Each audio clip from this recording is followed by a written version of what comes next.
habis peperangan, orang Islam menang.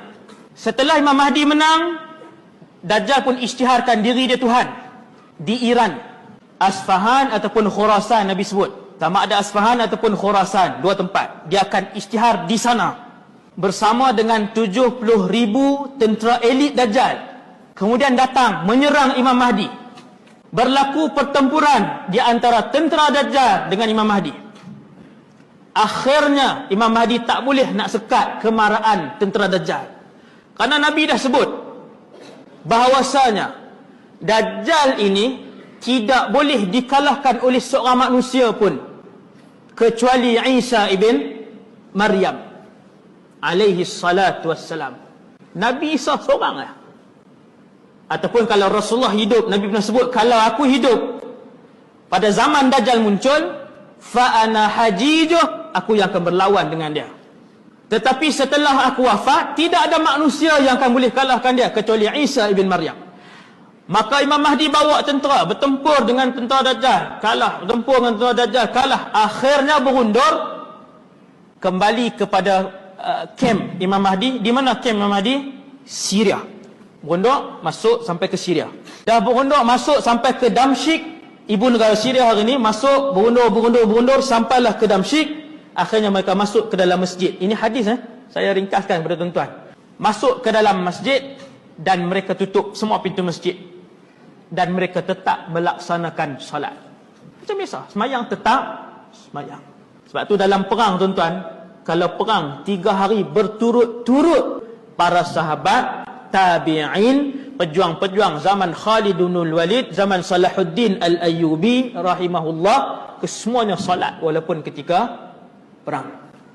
Sebab tu dia ada solat waktu perang, dalam keadaan menunggang kuda, solat dalam keadaan merangkak, solat dalam keadaan berjalan, solat dalam keadaan berlari. Solat tetap wajib dilaksanakan. Imam Mahdi pun meneruskan solat, kata Rasulullah, sampailah satu ketika mereka nak laksanakan solat subuh. Dalam satu riwayat, dia ada 2 riwayat, kedua-duanya sahih. Kita ambil yang subuh. Jadi buat saf dalam masjid, Al-Imam Mahdi berada di depan untuk mengimamkan solat subuh tersebut. Setelah diiqamah, maka Al-Imam Al-Mahdi pun angkat takbir, Allahu Akbar. Bila angkat takbir Allahu Akbar, bunyi satu suara di belakang. Maka yang saf-saf belakang ni, mereka pun menoleh ke belakang dan melihat. Ketika itu Nabi Isa ibn Maryam sedang turun dan telah pun mendarat di atas menara putih di sebuah masjid.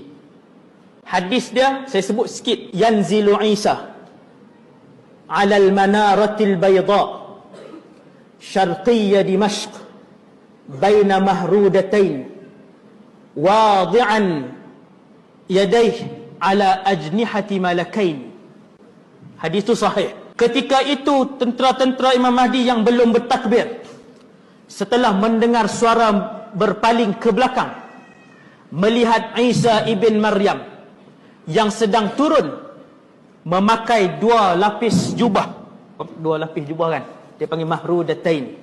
Jubah dalam dengan jubah yang dua tu, disar dan syiar. Jadi Nabi Isa pakai macam tu, dan di rambutnya seolah-olah turun air, seakan-akan baginda baru keluar selesai daripada mandi. Macam baru mandi ni dia. Nabi sebut sifat dia. Ketika Isa ibn Maryam itu turun, tangan kanannya diletakkan di atas sayap malaikat dan tangan kirinya diletakkan di atas sayap malaikat. Hadis sahih. Di mana Nabi Isa akan turun? Syria. Bila mujahidin, tentera-tentera Imam Mahdi ni tengok, mereka pun sebut Isa ibn Maryam. Adakah mereka pernah melihat Nabi Isa?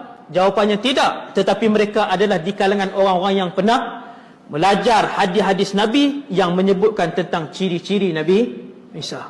Dan Nabi sebut pula dalam hadis yang saya sebut tadi, Isa bin Maryam alaihi salam akan turun di menara putih syarqiyya Dimashq, timur Damsyik. Sebahagian ulama-ulama, ramai di kalangan ulama kata menara itu adalah menara kepada Masjid Al-Umawi.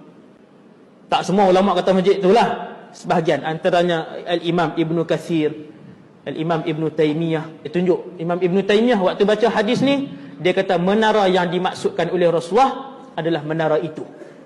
Tuan-tuan pergi ke Dimash, ada sebuah masjid nama Jami' Al-Umawi. Sangat cantik masjid tu. Dalam masjid tu ada sebuah menara besar warna putih.